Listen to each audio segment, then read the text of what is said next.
जय श्री कृष्ण दोस्तों। अक्सर जब बात आती है भक्ति की या अध्यात्म की, तब हमें सिर्फ पूजा पाठ सिखाया जाता है, परंतु असल भक्ति इसके परे होती है, जो हम डर की वजह से नहीं कर पाते। भक्ति थोड़ी ज़्यादा हो गई तो तुरंत लोग प्रतिक्रिया देते हैं, संन्यास लोगे क्या इतनी भक्ति करके।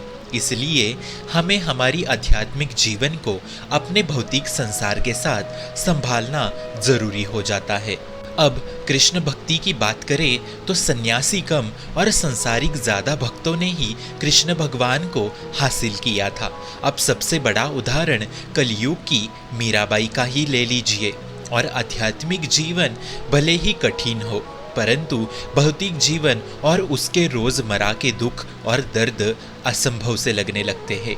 चाहे कोई भगवान को माने या ना माने, सभी अपने अपने संघर्ष इस जीवन में कर रहे हैं, परंतु जो भक्त होते हैं वो ज़्यादा अपने जीवन को बड़ी ही सटीकता से संभालते हैं।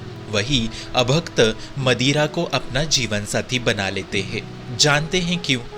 क्योंकि जो लोग भगवान को मानते हैं, ऐसे लोगों का मन और बुद्धि भक्ति से शुद्ध हो जाती है। इसीलिए वे भौतिक संसार में सही चीज़ों को चुनते हैं और सही निर्णय ले पाते हैं। क्योंकि अंततः जैसे जिसके विचार वैसे उसके स्वभाव, तो अपनी मन और बुद्धि शुद्ध होने से अच्छे विचार आएंगे। यकीन नहीं होता तो खुद करके देख लीजिए। तो जीवन में संघर्ष समय के साथ नहीं होता, बल्कि जीवन में संघर्ष अपने निर्णय और सबसे महत्वपूर्ण चीज़ों को कितना प्राथमिकता देनी है उसका है। हम अपने नौकरी को, काम को प्राथमिकता देते हैं, वही भक्त अपने भक्ति को प्राथमिकता देके अपनी मानसिक स्थिति को मजबूत बनाते हैं। वही हम काम में ही व्यस्त रहते हैं और अंत में थक जाते हैं, लेकिन ये प्राथमिकता वही चुनते हैं जिनकी मन और बुद्धि शुद्ध है।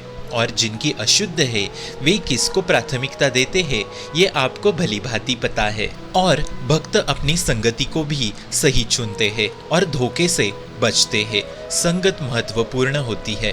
तो इस तरीके से भगवान का भक्त बनने से हम अपने आप दोनों चीज़ों को संभाल पाते हैं। और कहाँ क्या करना है, क्या बोलना है, इसकी समझ भी भक्तों को आ जाती है। शुरू में मुश्किल हो सकता है, परंतु समय के साथ वो अपने आप को मजबूत बनाता जाता है। याद रखिए, संघर्ष तो सबके जीवन में है, परंतु जो उन संघर्षों का सामना करता है, उन्हीं का संघर्ष सुख बन के उनके जीवन में वापस लौटता है। उदाहरण के तौर पे, जब पहली बार हम गाड़ी सीखना चाहते हैं तब कितना डर लगता है और मुश्किल भी लगता है, परंतु सीखने के बाद बड़ा मज़ा आता है। तो इसी डर को मिटाना है और अध्यात्म से ये सहज तरीके से संभव होता है। तो भक्त बन के हम अपने भौतिक और आध्यात्मिक जीवन को बड़े ही अच्छी तरह से संभाल सकते हैं। इसलिए अपने भक्ति में अग्रसर होना ही इसका एकमात्र उपाय है। आशा है मित्रों आपको हमारी छोटी सी प्रस्तुति अच्छी लगी होंगी। अगर अच्छी लगी तो अपने मित्रों संग शेयर करके लाइक करें और सब्सक्राइब करना ना भूले। राधे राधे।